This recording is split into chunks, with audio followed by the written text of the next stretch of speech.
Ravi needed a cheap place, fast. His current living situation had become unbearable and he was desperate to find somewhere new. The clock was ticking and he felt the pressure mounting with each passing day. He scoured the internet, flipping through countless apartment listings, hoping to find something that fit his tight budget. He found it on the outskirts of the city. The building was old, almost ancient, with a facade that seemed to whisper tales of a bygone era. It stood there, isolated and somewhat eerie, but it was the only option that fit his budget. It had an unwelcoming feel. The entrance was dark and foreboding, and the hallways seemed to stretch endlessly into shadows. Every step he took echoed, amplifying the sense of isolation. But the rent was right. It was a deal too good to pass up, especially given his financial constraints. He signed the rental agreement, convincing himself that he could make it work. Ravi ignored the warning bells in his head. He had no other choice. The urgency of his situation overpowered his instincts, and he decided to move in despite the nagging doubts. He moved into the dimly lit apartment. The first thing he noticed was the lack of natural light. The windows were small and the curtains heavy, casting a perpetual gloom over the rooms. It was small and cramped. Boxes were piled up in every corner and there was barely enough space to move around. The furniture was old and mismatched, adding to the sense with the smell of dampness. It clung to his clothes and filled his lungs, making it hard to breathe. The walls were stained with mold and the ceiling had watermarks from old leaks. Ravi unpacked his few belongings. He tried to organize them as best as he could, but the limited space made it a challenge. Each item he placed seemed to add to the clutter rather than reduce it. He tried to make the place feel like home. He hung up a few pictures, arranged his books on a shelf, and placed a small rug on the floor. But no matter what he did, the apartment remained cold and uninviting. But the shadows seemed to cling to him. They lurked in every corner, making him feel uneasy. It was as if the apartment itself was alive, watching his every move. The flickering lights added to the unease. Every time the lights dimmed and flickered, his heart would race. It was a constant reminder of the building's age and the mysteries it held. He brushed it off as tiredness. He told himself that he was just exhausted from the move and the stress of finding a new place. He tried to relax, but the feeling of unease never left him. It was just an old building, nothing more. He would be fine. He repeated this mantra to himself, trying to quell the growing sense of dread. He had to make it work. He had no other choice. He ate a quick dinner. The silence was unnerving. Every bite he took seemed to echo in the empty room, amplifying the loneliness he felt. The only sounds were the creaks and groans of the old building, only the creaking of the building for company. It was as if the building itself was alive, whispering secrets and stories of its past inhabitants. The sounds were both comforting and unsettling. Ravi tried to read a book to distract himself. He hoped that immersing himself in a story would take his mind off the unsettling atmosphere. But the dim light made it hard to focus on his thoughts, but he couldn't shake off the feeling of being watched. Every time he looked up from his book, he felt eyes on him. The shadows seemed to move, and the sense of being observed grew stronger with each passing moment. Later that night, Ravi lay in bed. He was struggling to sleep. The city noises were distant. He heard a faint sound, a whisper. He sat up in bed, his heart pounding. He listened intently. Silence. Ravi dismissed it as his imagination. He tried to go back to sleep, but the whisper came again. This time it was clearer, closer. It seemed to be coming from the corner of the room. He could have sworn he heard his name. Fear gripped him. Ravi switched on the bedside lamp. The shadows in the room seemed to retreat. He scanned the room. There was nothing there. He told himself it was just the stress. He was just tired. He turned off the light and tried to sleep. The next day, Ravi was tired. He had barely slept, tossing and turning all night, haunted by the eerie whispers that seemed to echo in his mind. He couldn't shake off the memory of the whispers. They were not just sounds, they felt like a presence, something sinister lurking just out of sight. He tried to focus on his work, but his mind kept drifting back to the previous night. Every creak of the office building, every rustle of paper made him jump.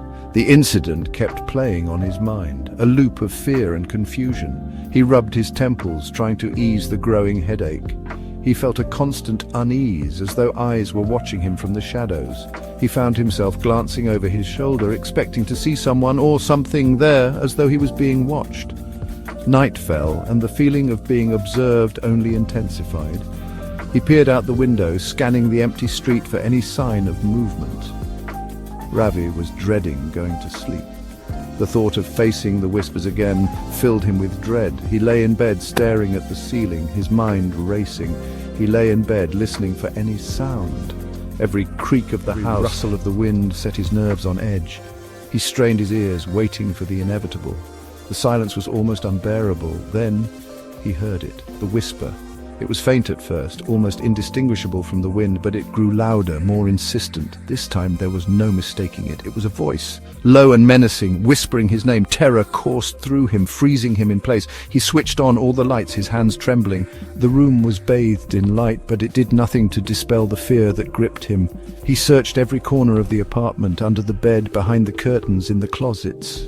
There was nothing, no sign of anyone or anything that could have made the sound. He tried to rationalize the experience. Maybe it was just his imagination, a trick of the mind brought on by stress and lack of sleep. Maybe it was the wind or a draft. He tried to convince himself that there was a logical explanation, but the fear lingered. But deep down, he knew it was something else. Something he couldn't explain. And that was the most terrifying thought of all.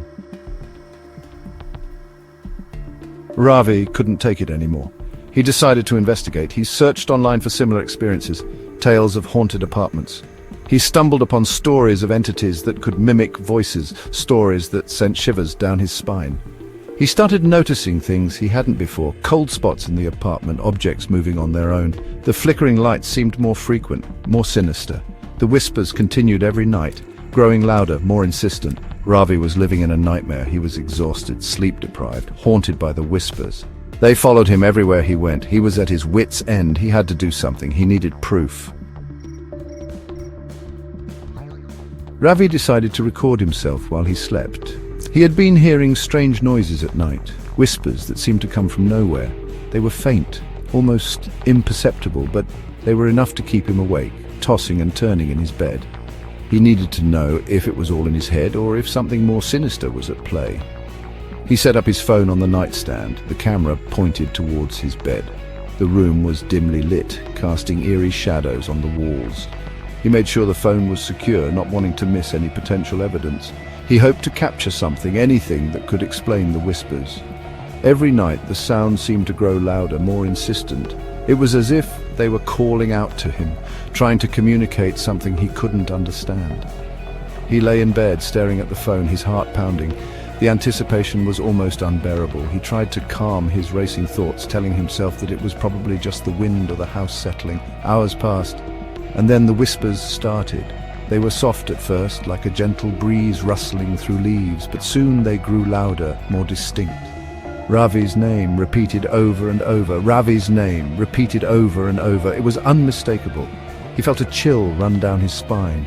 He picked up the phone, his hands shaking. He watched the video. The room was dark, the only light coming from the phone's screen. He picked up the phone, his hands shaking. He watched the video. The room was dark.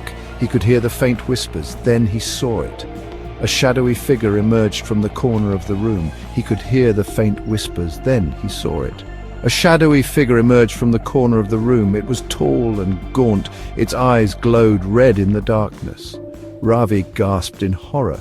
A shadowy figure emerged from the corner of the room. It was tall and gaunt. Its eyes glowed red in the darkness.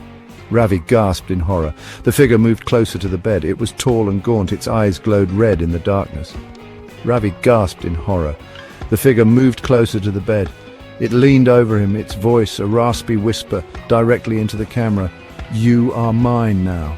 Ravi dropped the phone. The figure moved closer to the bed. It leaned over him, its voice a raspy whisper directly into the camera. "You are mine now."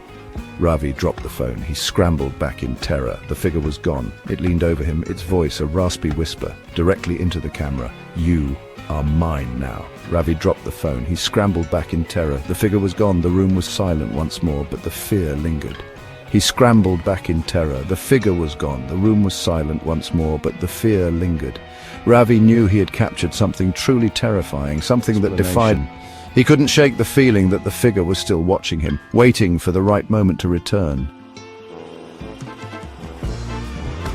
Ravi was paralyzed with fear. He didn't know what to do. He picked up the phone. His hands were shaking.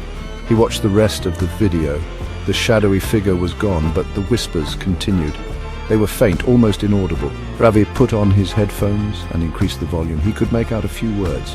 "Join us," the voice whispered. "Become one with the shadows." Ravi felt a chill run down his spine. He couldn't deny it anymore. He was dealing with something evil, something that wanted to harm him. Ravi knew he had to escape. He had to get out of the apartment, but he couldn't leave. He felt an overwhelming urge to stay, as if something was holding him back. He was trapped. The whispers grew stronger. They filled Ravi's mind. He felt himself changing. His thoughts were no longer his own. He stared at his reflection in the phone screen. His eyes were different, darker, emptier.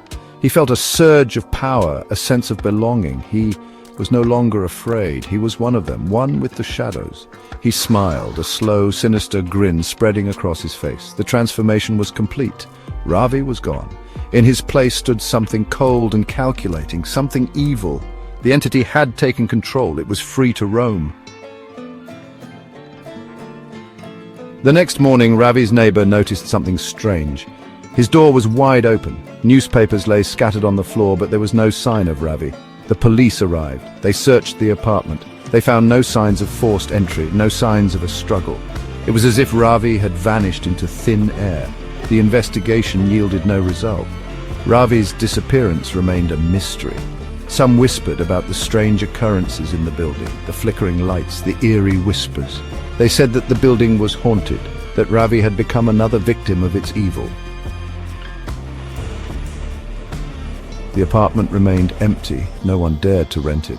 The whispers continued, faint and menacing, a constant reminder of the darkness that resided there. The entity was still present, lurking in the shadows, waiting for its next victim.